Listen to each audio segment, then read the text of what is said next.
Hello and welcome everyone to our second discussion from the series Ottaviano and guests.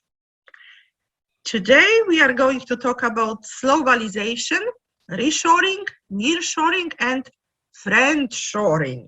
Sounds different, doesn't it?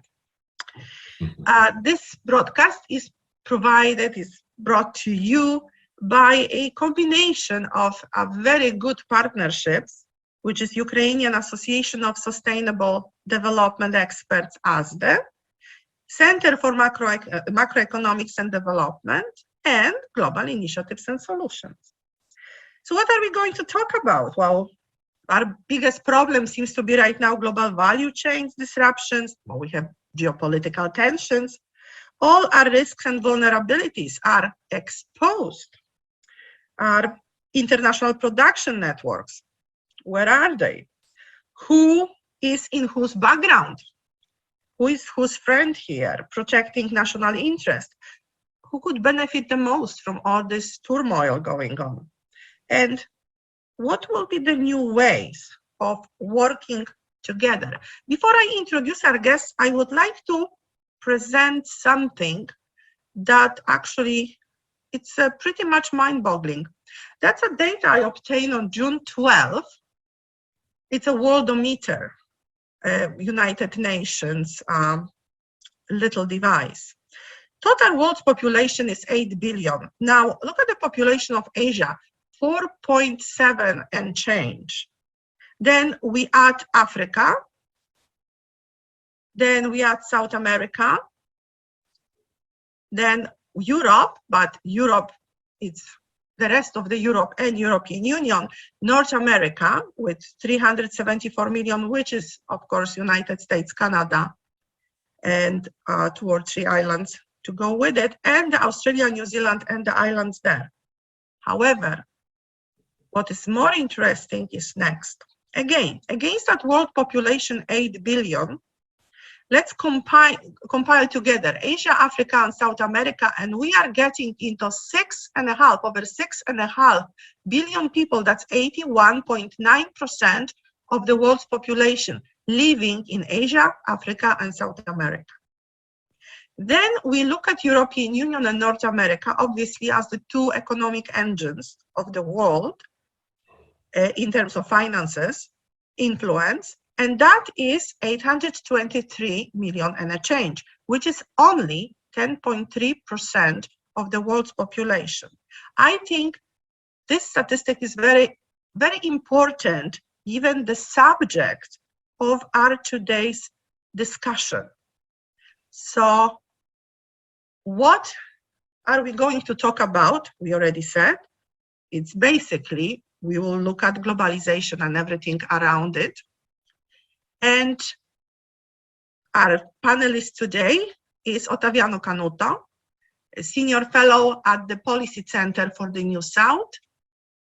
He's also resident fellow at Brookings, principal at Center of Macroeconomics and Development, lecturer at George Washington University, formerly vice president and executive director at the World Bank, then International Monetary Fund, and also formerly vice president of the Latin American Development Bank. His guest today, welcome, Jose Guilherme Reis. Until recently, Jose was an executive director at the Inter-American Development Bank, and then in the past, he was a global trade manager and the lead economist at the World Bank, where he led several studies on international trade, competitiveness, and economic growth in Latin America, Africa, South Asia, Europe, and Central Asia. So we do have a specialist in the field. So I am leaving floor to Ottaviano and his guest, and I am all ears because the subject is fascinating. And certainly, I would love to know what is going on and where are we heading. Please, gentlemen. Thank you, Margaret, and thank you, Jose Guilherme, for coming here in this series. We are friends, and we have a long history of working together. We were together at the World Bank. We also have a parallel in having an experience at the Brazilian government. And Jose Guilherme Reis is one of the best economists that I know, and on trade. He, as you aptly said, he was the manager the of the global trade manager at the World Bank, and he was also a lead economist there. And Jose Guilherme and I, even wrote several pieces on trade and on the Brazilian economy and so on. So I couldn't think of somebody better to come and talk to us about what's happening in all this new stuff. See, what happened is that, now, as we saw in references by the IMF managing director, Kristalina Georgieva, when she spoke at the Davos meeting, she was referring to risks of geoeconomic fragmentation due to the war in Ukraine. We had a discussion here on the multiple shocks that have impacted the global economy. One of them, the possibility of such a fragmentation of the global economy, particularly take into account the rivalry between the United States and China, and the alliance between China and Russia, and so on. So this talk about West-East division in the global economy, including some sort of end in reversal of globalization. Now those narratives have become louder. This is something that has been going on after the global financial crisis in 2008, because there was and there is this belief that globalization and the transfer of jobs, manufacturing jobs to Asia, would be responsible for the difficulties of progress faced by middle and low income classes of some advanced economies. And this feeling culminated in electoral victories of populist leaders like Trump, for instance, and it was also an important factor behind the victory of the Brexit campaign and so on. Those who were able to take advantage of this sentiment about this anti-globalization backlash.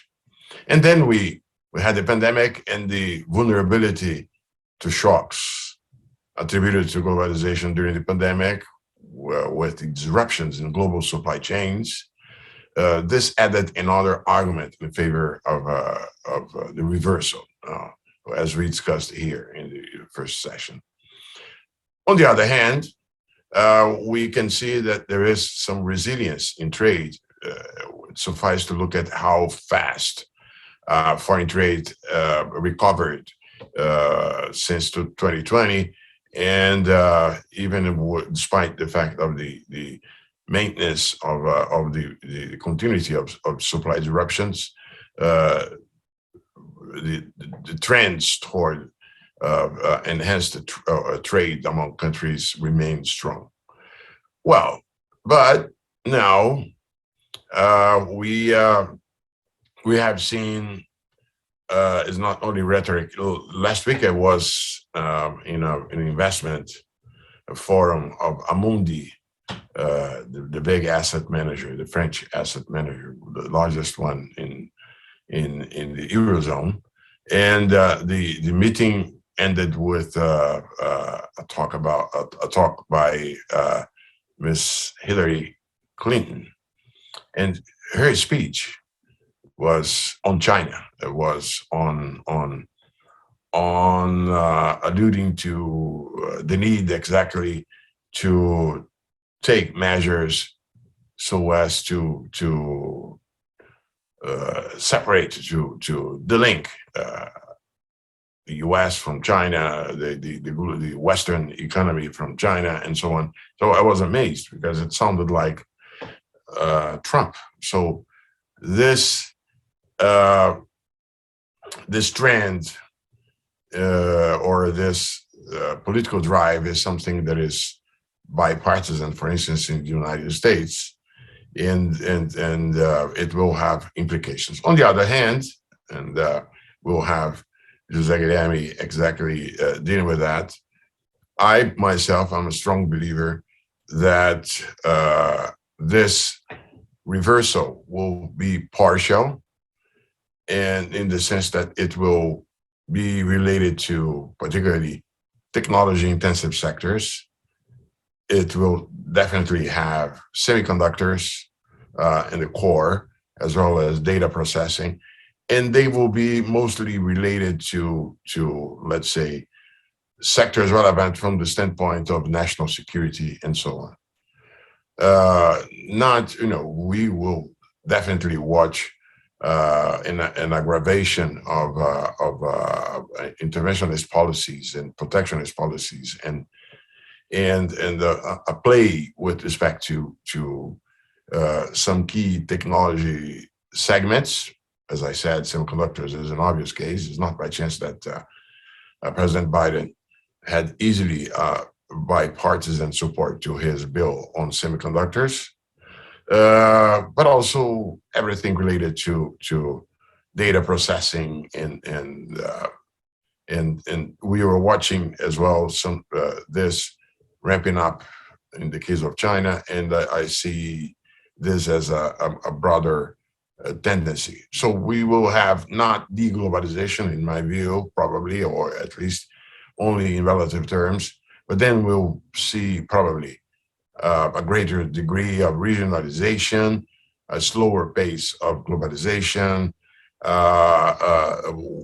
while at the same time, the trend towards globalization will get speed, probably in the case of service, because of the possibilities opened by technological advance.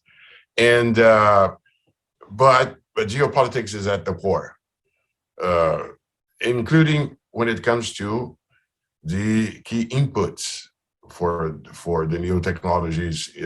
Key inputs, I mean minerals. Some key minerals. Probably you will watch a new round of strong geopolitical force, geopolitical disputes in order to guarantee access to key minerals and so on, starting, as you were saying, in the case of Russia and Ukraine. Anyway, let me hand over to José Guilherme, and José Guilherme will definitely lead us through a discussion on all the subjects. Great, José Guilherme. Please come in. Thank you, Ottaviano, for the invitation to participate. Thank you, Margaret and the GIS, for the introductions and for organizing this webinar. I prepared a short presentation following what Ottaviano just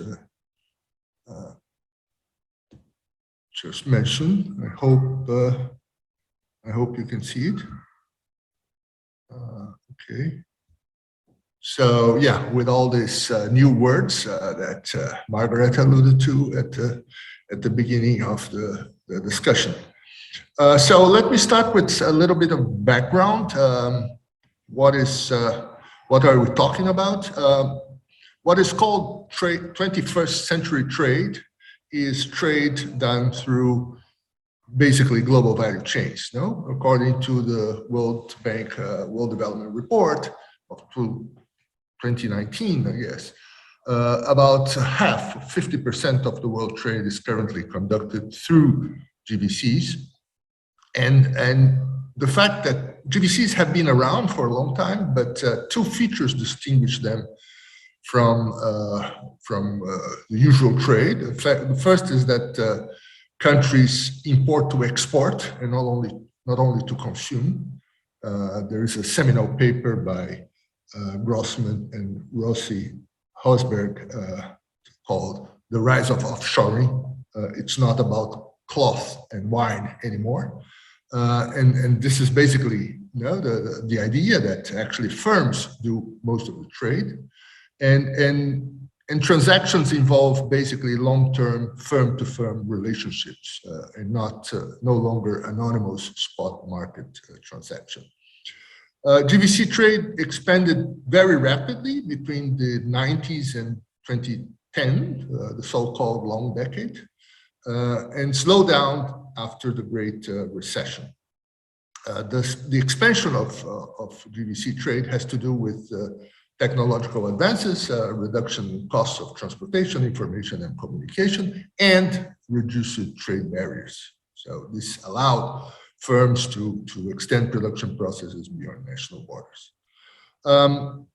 In the development community, as Ottaviano knows well, trade within GVCs has been perceived as something very important because it intensifies the trade and development connections. Fragmented production, in principle, makes it possible for firms in developing countries to enter foreign markets at lower costs and not necessarily to establish the whole industry, but actually niche tasks, and so have access to larger markets. And in addition, it allows flows of ideas to flow across countries. The chart below shows how world trade to GDP increased over the 90s and early this century, the first decade of the century, and as I said, the slowdown of the expansion of trade in that period. And actually, this increase in trade basically what resulted in the fact that 2/3 of the manufacturing sector, as noted by Baldwin and Freeman in 2021. 2/3 of the world manufacturing was in industrialized countries, or basically in the G7 countries, and now it's less than half, with the corresponding shares have gained by China. So this slide shows basically what we are talking about, what 21st century trade is. It's a slide by my ex-colleagues at the IDB, in which most of the activity was intra-factory and within one country, and with the ICT revolution, it became international. So the flows of goods, ideas, knowledge, and investment in training flow from industrialized countries to also developing economies. Well, this is the story, this is the background. What are we talking about now is the recent trends and shocks.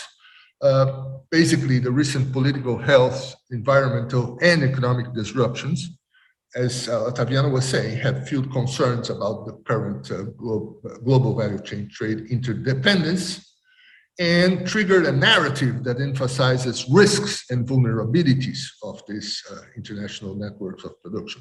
And we can cite at least 4 events that are important. One is the Tohoku earthquake of back 10 years ago in 2011 in Japan, also referred to as the Fukushima earthquake. Tohoku is the largest area. The US-China trade war that was particularly acute starting in 2017-18.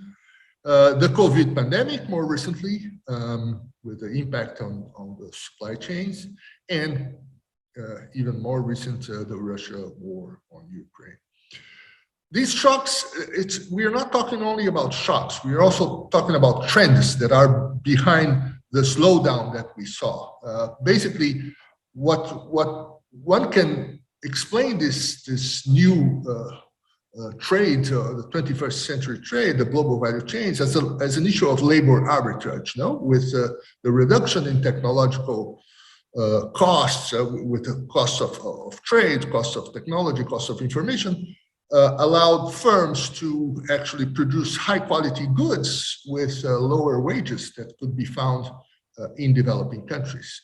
This labor arbitrage somehow changed through time more recently with, for instance, the increase in wages or unit labor costs in China, which reduced the possibilities of labor arbitrage, leading to this, the start of the discussion about relocation of firms and jobs. In addition, there are some technological trends, and we can refer to robotization, to robots, that one can think that this advantage of finding lower wages elsewhere is being replaced by the view that, well, we can do it with robots. So it would favor onshoring or reshoring, coming back, bringing back the jobs to industrialized countries. But if we focus on the disruptions, they are more recent, and or at least the intensification of these disruptions is more recent and suggest and generated several policy proposals stressing that GVCs should be perhaps shorter, perhaps more domestic, more regional. This is the idea of nearshoring, no? Doing it with your neighbors, and more recently, even this idea of friendshoring. You should do it only with your friends, which is poses some interesting questions, and or more diversified. No, I mean, GVCs should look for more diversification. This is an important point. I will come back to it. And accordingly, governments, in particular in industrialized countries, have been announcing plans to reassess their dependence to external suppliers. The US has been talking about this. Ottaviano just mentioned his participation in a conference and how the bipartisan mood in the US about dependence, in particular to China. But in Europe is no different, and even in some middle-income economies, as we know. So this is basically what was generated. And one interesting statistic, again, my colleagues at the IDB, ex-colleagues at the IDB noticed this, the citation of these terms, nearshoring and reshoring, in English language books jumped in recent years. They didn't exist a few years back. I didn't include friendshoring because friendshoring is recent, came up, I think, a couple of months ago or so, but there are already some papers on it. So, and what is the evidence so far? What happened in terms of, nearshoring, reshoring? The evidence is so far is one of limited changes, no? Global firms apparently are cautious on revising their current location plans. And as Ottaviano mentioned, and he wrote recently about it, trade has been showing very strong resistance, no? And not only trade, here I added a rapid calculation on trade by categories of goods. And what you see is that what is called global value chain trade, which is the trade in intermediate goods, the trade between firms, has been rising fast. No, I mean, the two categories that are growing faster are raw materials because of prices, the price increases of commodities, and the second is intermediate goods. So far trade has been doing well. We don't know if this will continue, how long, but anyway.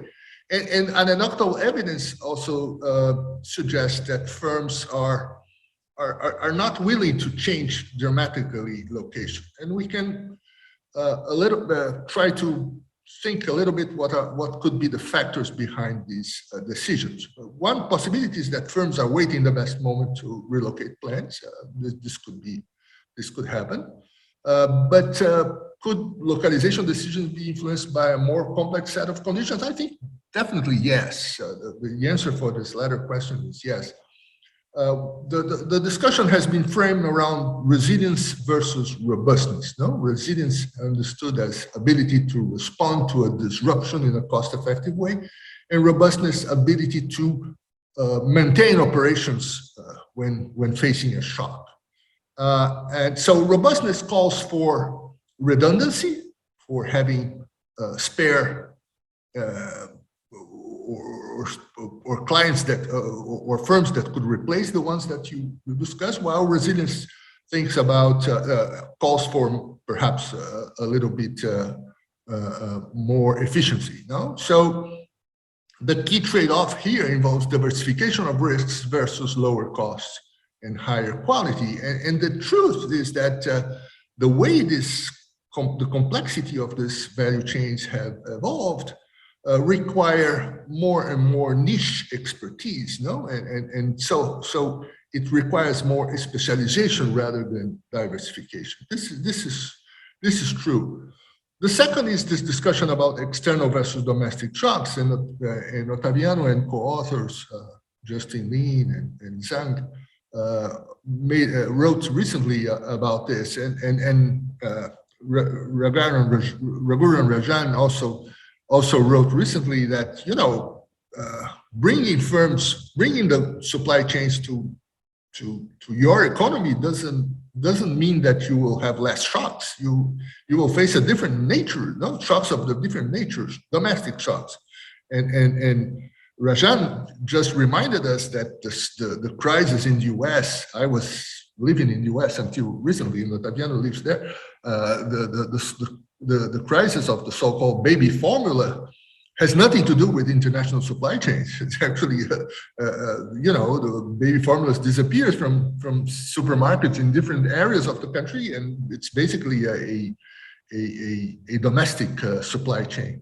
So yeah, you face different shocks, right? The idea basically is that these are equilibrium outcomes, no, that take into account agglomeration and dispersion forces and somehow focus on, as I said, niche expertise. And there is an interesting line of research from some colleagues, some of them ex-colleagues at the World Bank, like Daria Taglioni, and professors at the MIT, like Sturgeon, and also the other authors, Stan and Dallas, which points to mass modularity in a growing number of industries. So industries are really being characterized by several layers of highly specialized inputs done by different firms. So the possibility to replace current suppliers is much more difficult because of this complexity, because of the capital investment and deep capabilities that one needs. It's not that easy to take the firms out of China, say to mention an example, and move it to, I don't know, to any other country in the world. So I think this is very important, and perhaps we are thinking too much, and this is a point made by these authors, that we are taking this analogy of value chain too far. No, it's a value chain. You identified where's the bottleneck, and you say, well, we have to fix it here. But actually, it's a different ball game in the sense that you have different firms and different groups of firms working together, and makes it much more difficult to change that. So this is some of the thinking that I think is relevant for the discussion about these topics. Let me say a few words very rapidly about Latin America, since Latin America, well, both Ottaviano and I come from Latin America, but nearshoring is a term often associated to Latin America, no? I mean, nearshoring as the idea of a true factory America emerging as a consequence of the geopolitical tensions and moving a lot of firms from Asia to the US. The IDB, this has been discussed a lot. And there are there are competing views here. I mean, some people more skeptical about this possibility, some others more optimistic. But when you look at the numbers, you see, and this is an interesting exercise that ex-colleagues of mine made. So this is what happened after the war, not the war, the real war, the trade war, no? The rise in the hike in tariffs in 2017. And these are the composition of US imports. And what you see is that Chinese, the inner red numbers are tariff hike, no, and the outer ones are the more recent. And what you see, for instance, imports from imports from the US. From China, it reduced from 21.4 to 18.3. Not that much, but still 3 points of percentage. And who actually gained something? It was not Latin America. Look at Latin America here. You can see Mexico, which remained basically stable, and the other countries in LAC, actually in Latin America, reduced their participation. So who actually gained was the other Asian countries. So it moved from China to other Asian countries. The rest remained basically, of course, I'm not looking at, this is not a full econometric exercise controlling for other variables, but anyway, it gives you an idea that perhaps, and this is related basically to the fact, and this is what we have been discussing, is that the composition of export from Latin America, perhaps with the exception of Mexico, is really based on, it doesn't compete with China. That no, it's not a composition of, and there are the issues, the long-term structural weaknesses of education infrastructure institutions that require a lot of attention and that are long-term trends. So let's talk basically about policy and some final conjectures. We are basically with conjectures here, no? I mean, the future is hard to predict, as someone once said. But we have seen very limited changes. But the question is, will the persistence and, more importantly, the intensification of geopolitical tensions increase the likelihood of a reshape of GDCs? And secondly, will policy make a difference? I think that one point that I think is important, and Martin Wolf reminded us at the FT last week, wars are transformative, no? I mean, and here, war is different from, playing war is different from trade war or Cold War or a war with an objective. So having said that, what we are seeing is that government announced plans, but it's hard to think, and Baldwin and Freeman do make this point, that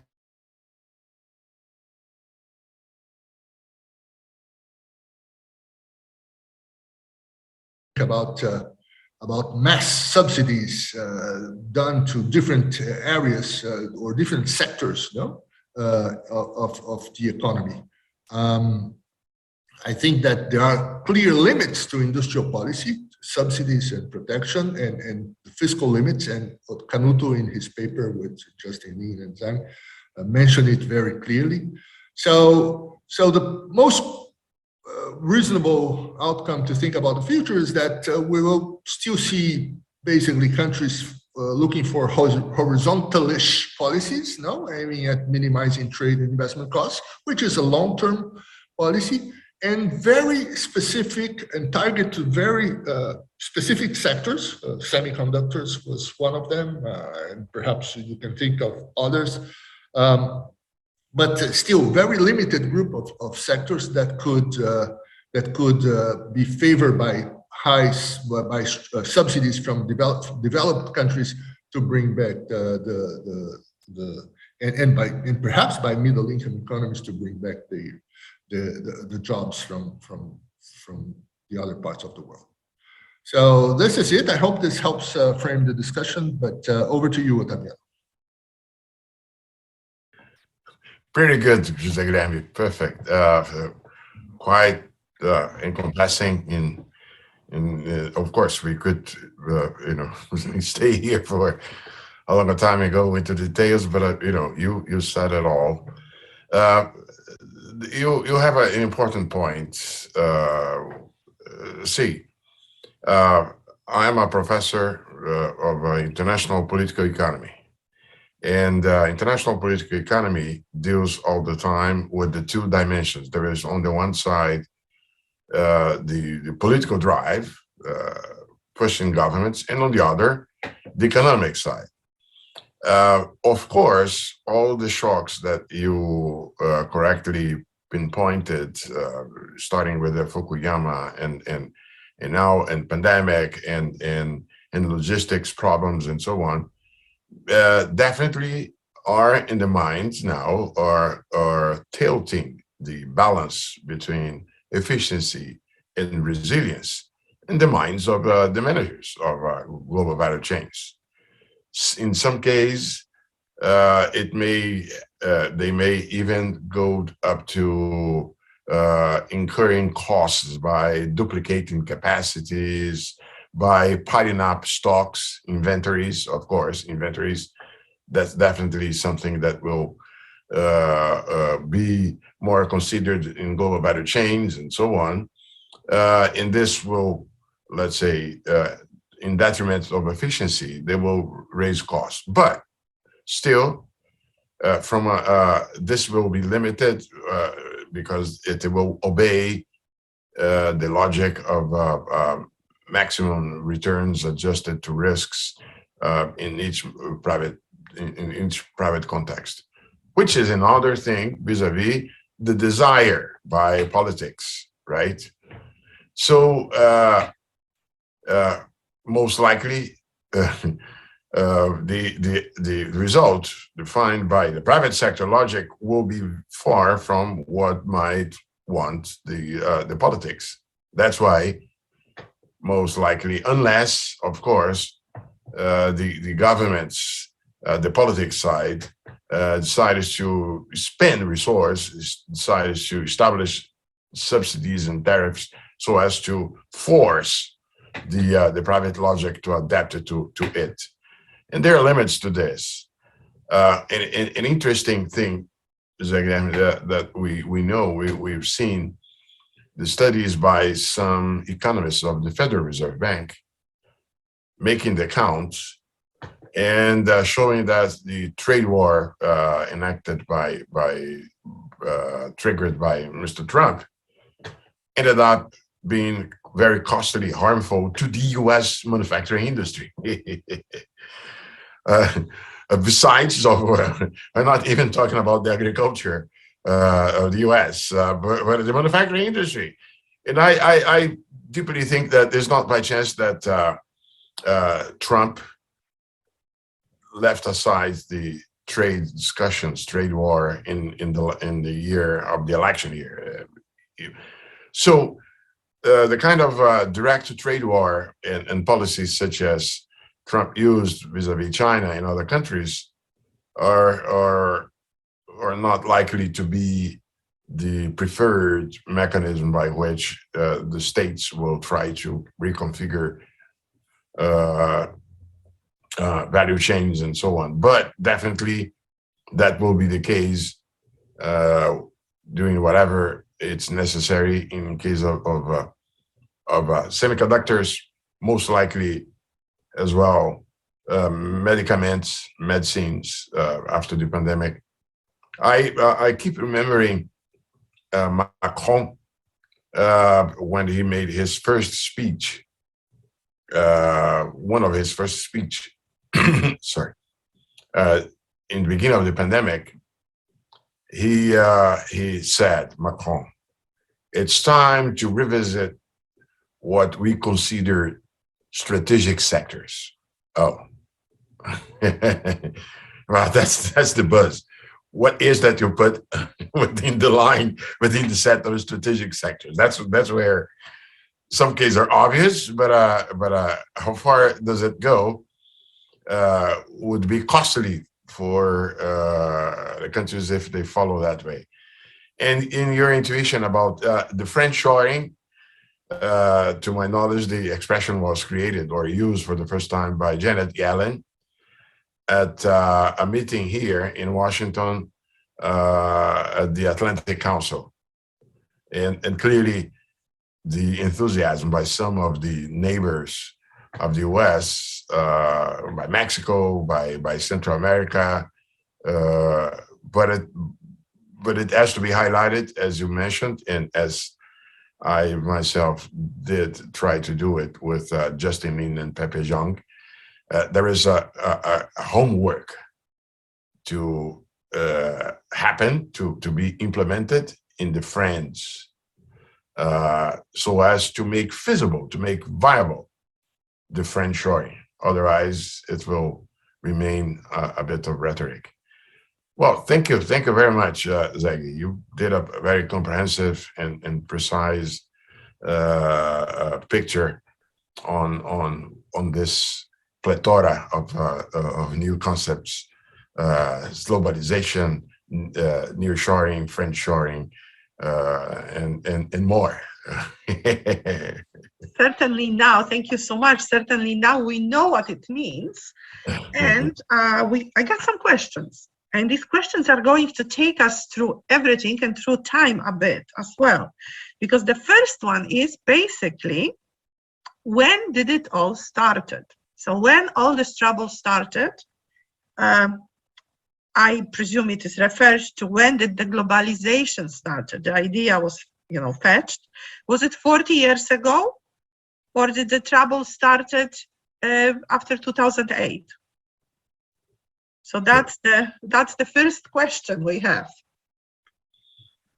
Zaggy, you wanna? Okay, no, thank you. Well, not sure what it mentioned means there. I mean, definitely when 2009, definitely after 2009, as the figures of trade show, the expansion of global value chains entered in a slowdown process, no? And this relates to precisely the fact, and this was explored by many authors. I think, Ottaviano, you also did some work on this, on, for instance, the fact that wages in China were no longer that attractive for firms to relocate to China, right? So this was one of the issues. So there were some trends, and the second one was the technological trend. But the shocks definitely were concentrated more recently with the pandemic and the trade war, and more recently with the war in Ukraine. So this is basically how. So there is no need of looking at anything in the past. We have plenty in the present to occupy us. Yes. Yeah, just to complement what Zagidami correctly said, Margaret, look, and it's impressive how, as a share of GDP, the world GDP, global trade went really up tremendously in the previous and decades prior to the global financial crisis, and then in the years before the global financial crisis, the pace diminished a bit, and then it stabilized. Now, some factors may explain this to a large extent. Look, the globalization 2.0, as Richard Baldwin aptly named it, to differentiate from what we saw in the beginning of the 20th century, was basically associated to this delocation of segments of value chains to catering to proximity to markets in some cases, and to mostly lower costs with labor and so on. Now, that was particularly derived and associated with manufacturing. You had the breakthroughs in communications and information technologies, plus containerization, making possible the breakdown of value chains and so on. Well, and you had, let's say, a tremendous spirit, a tremendous wave over more than one decade of the expression of this creation of value chains. But to some extent, one may say that after a certain point, it reached a plateau. You could mostly technologically, the unfolding of the technological breakthroughs expressed itself. It's important to refer to this because maybe a new round or a new wave of possible globalization or will be in service given the evolution, the recent evolution in technology. Another aspect to take into account is the following. Although there is the myth or there is the perception by many people, and we both mentioned, both Zagidami and I mentioned this, in many advanced economies, there has been this belief that the difficulties faced by middle classes and the Midwest here in the US or Detroit and so on was because of globalization, because of the transfer of jobs. We know, I did write about this, how other factors are better explanatory factors to what has happened with in the difficulties of income ascent of the middle classes in the US and in the UK and so on. But the fact of the matter is that the perception has been that the culprit is globalization. So this has been on the making. But definitely the plateau reached by the globalization has been due particularly because of the, let's say, the exhaustion of course, we could have additional waves as the dream of many countries, and to some extent it's happening now as the labor becomes more expensive or became more expensive in China. And then and José Guilherme aptly showed in his figures the first beneficiaries of the in terms of transfer of activities by Trump's trade war with China was Vietnam, Cambodia, to some extent Mexico. So and the African countries dream of let's say some African countries to be the next stage. I don't. Zaggy, you didn't travel to Ethiopia, did you? Did you make any trip to Ethiopia? No. Yes, I did. Yes, I did. Yeah, okay. Yes. And our times at the World Bank, I remember going there and seeing, whole plants of leather-related products being brought from China to Ethiopia, which, by the way, is exactly in the middle of the Belt and Road and so on. And the dream of many sub-Saharan African countries is exactly, let's say, maybe now it's our turn to repeat Chinese experience. The problem is that we are no longer in the need of that. Yes, and technology is also moving and clawing back some of the segments where the labor the labor costs matter a lot. So that's, you actually led that into two next questions. I don't know, how can you read my questions here?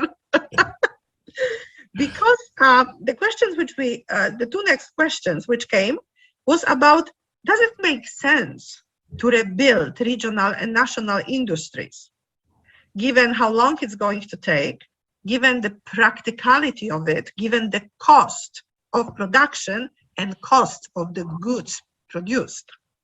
And the second thing is, okay, we are having the industries back in our shores, back in the developed countries, and we have robotization, we have artificial intelligence.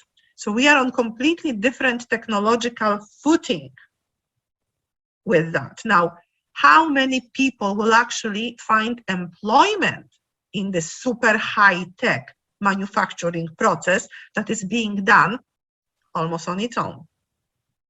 So you see, those two questions are kind of feeding right into what you said, but I think that it's very, very important. And how intense will be this technological train? And we know also, that's from my studies, that roughly half of the population of every country will not go on that technological train fast enough to reap the top benefits out of it. Not everyone is technology savvy. Not everyone will be able to keep up with it. So what to do with it? What will be the social cost of it? And I think we have to look at it from the perspective of sustainable social cost and how to help the segment of the population that will not be able to take part in the creation of this new technologically advanced goods done by superbly advanced tools, but they are the consumers. They are the consumers who actually need to buy the product and need to make a living at the same time, somehow balance this out. So what are we going to do about that? I can start with the first question, which is easier than the second one. Okay. I think, does it make sense? I think that it depends on costs and benefits, and perhaps it's important to, and Ottaviano was alluding to this in his previous answer. There are different dimensions to it. One is the private sector dimension. The private sector will respond to the incentives, the costs and benefits that they perceive, and if there is if concentrating the suppliers in one area of the world is perceived as too risky, for their business they will definitely take into account this and move back some, or at least create some diversification, create some sort of redundancies, to make sure that the production can go on smoothly. So, and in a more broader sense, if it depends also, as I tried to show in my last slide, on policy. If governments will really make very strong efforts to change these decisions, but to make this, governments have to sustain subsidies and this would involve a sum of resources that I don't think it is doable, at least for a large number of sectors. So it would be most likely concentrated in a few firms. But if bearing some big, much higher intensification of the geopolitical tensions, I think this. The short answer to the question, does it make sense, is no. I mean, what it makes sense is to do it in the most efficient way, taking into account risks as discussed. On the issue of jobs, this is a centuries-old question. Yes. We can say. I mean, technology. The discussion about technology and jobs has been around for several centuries, and I mean, so far the fears have not materialized, at least in the way that was perceived. No, I mean, wiping out every single job in every sector, etc. So I think that robotization has its limits, artificial intelligence has its limits, but having said that, this is the challenge for the world.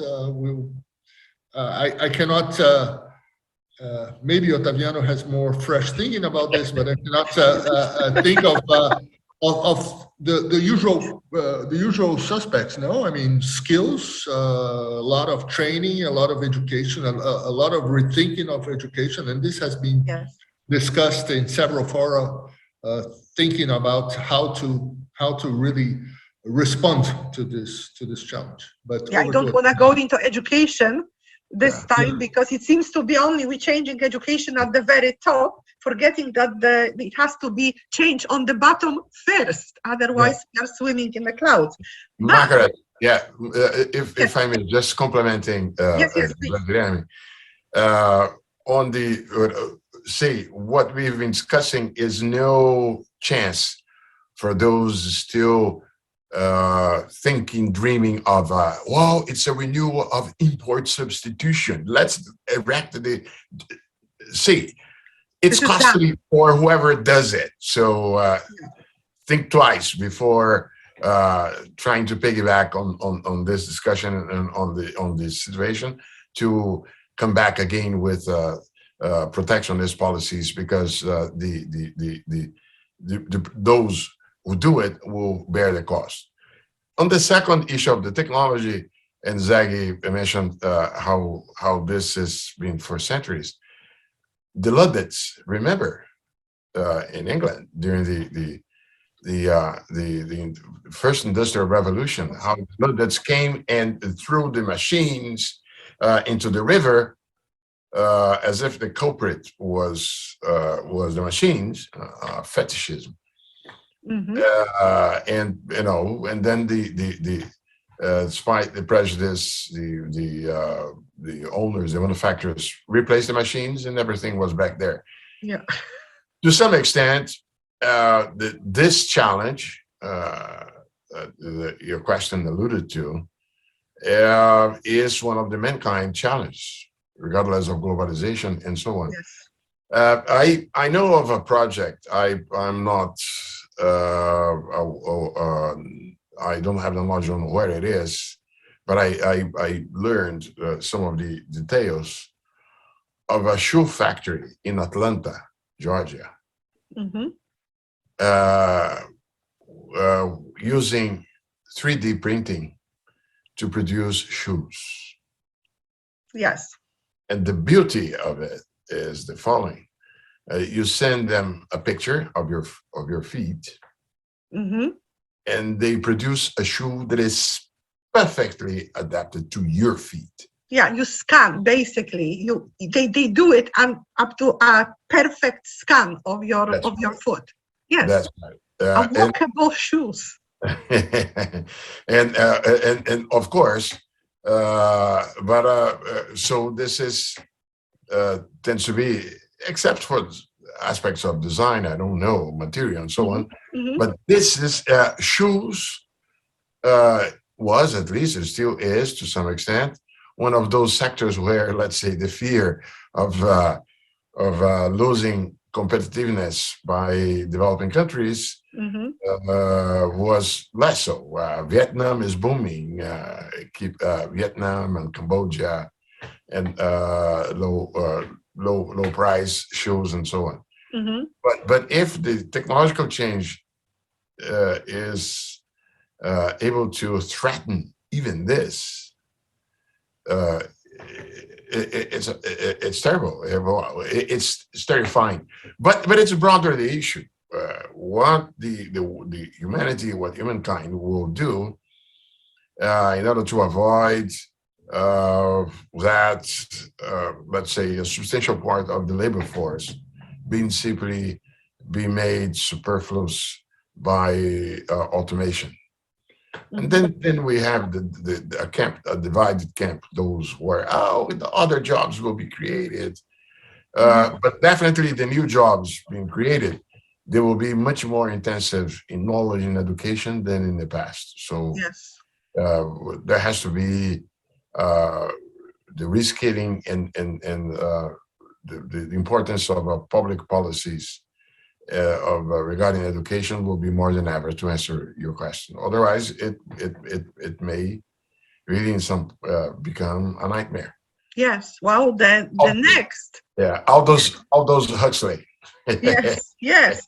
The next two questions are also kind of linking together, because one is about environment and sustainable development. How does it factor in with an interest of manufacturers currently, if the businesses don't want the change? And I think the question was born out of the Jose's presentation, the lack of change with manufacturers. And the second one, probably more Ottaviano, your way, although anyone's guess, exploitation of resources. Exploitation of resources now from underdeveloped countries. They do have resources, so the fear how the rich countries will treat the developing, the emerging economies, how sustainably they will be able to develop the industries there, the extraction of the natural resources, how environmentally friendly or correct all that will be according to the environmental principles. Now, how the biggest problem here is that all these countries have a huge legacy of debt. So how this is going to be addressed when there is definitely a favorism on behalf of a credit agency going to developing, rather to developed economies, not to the developing economies. So who is going to bear the cost of the credits? Definitely, somebody has to lend the money for someone to borrow and to invest. So subsidies, costs, all of that. How do you see that all within the sustainable development of the resources, of the countries, of the regions?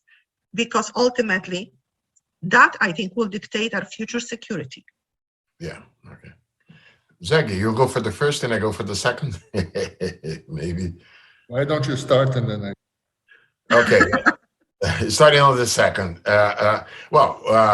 Margaret, we would need a full session on the issue of debt. Yeah, exactly. And we'll do it. We'll do it later on. But definitely, it's clear now there is a bifurcation. In emerging markets, some emerging markets are in a better shape vis-a-vis, let's say, some years ago. But there is a whole set of particularly low-income countries where debt is currently unsustainable, and we are about to see Sri Lanka is just one case. We're gonna, but just the most recent one. Yeah, we should do a discussion. The unsustainability fears. The intuition is right. Look, when it comes to food, and when it comes to fossil fuels and so on, one has already established markets, production, clear standards, and so on. So for the good or bad, and with imperfections, we know what we're talking about, and so on. When it comes to key minerals, we don't have the same thing. And we don't even know quite clearly the source, and the energy transition will pull demand dramatically for things like cobalt, nickel, lithium, platinum, and so on. And there is the risk that on the one hand, the clean energy is justifies it all, but on the other, producing lithium and all these things may run against, let's say, environmental conditions. I think of the production of lithium in South America, in countries like in Chile or Bolivia, in areas where water is scarce, and the exploration of these key minerals may conflict with the needs of indigenous people and so on. So, yeah, this is going to be something. And look at DRC, Democratic Republic of Congo. Yes. Where the 70% of the known reserves of the world of cobalt are located. Mm-hmm. You even have not only now the possibility, the risk of war between DRC and Rwanda, right? But also you have even Russian militias there. Oh, it's everybody there. Yeah, you exactly. get something that everybody wants, so everybody will be there. Yeah, and so this new, and of course, given the increasing need for such key minerals, this will tend to be ramped up everywhere in the world. So that's really one of the that's the, something to watch out for in the future. That's the downside of the energy transition. Yes, yes. If I may, on the first question on environment, I see two ways of addressing this. One is the relationship. I mean, environment and climate change and everything suggests that what we are seeing is more the probability of shocks increases, right? So we are facing an increase in the probability of shocks. So it is really more risky for the supply chains wherever they are located. There are more risks, and I think that the Tohoku Fukushima story shows this. No, I mean I don't remember. I was trying to look at this through the web, but I remember something about there were some metallic car paints that were located only in a factory plant very close to Fukushima, and this created a problem in this particular supply chain. So you know, these are the risks that we are facing with the increasing in this type of shocks. The second one is a more fundamental question: is trade or trade in long distances somehow, I wouldn't say incompatible, but at least in shock with the need to reduce emissions and carbon emissions and so on and so forth. I think that this calls for a more a broader discussion, but I definitely think that we have so many challenges to reduce emissions that trade is one of them, but and transport. Not necessarily trade, but transport, long distance.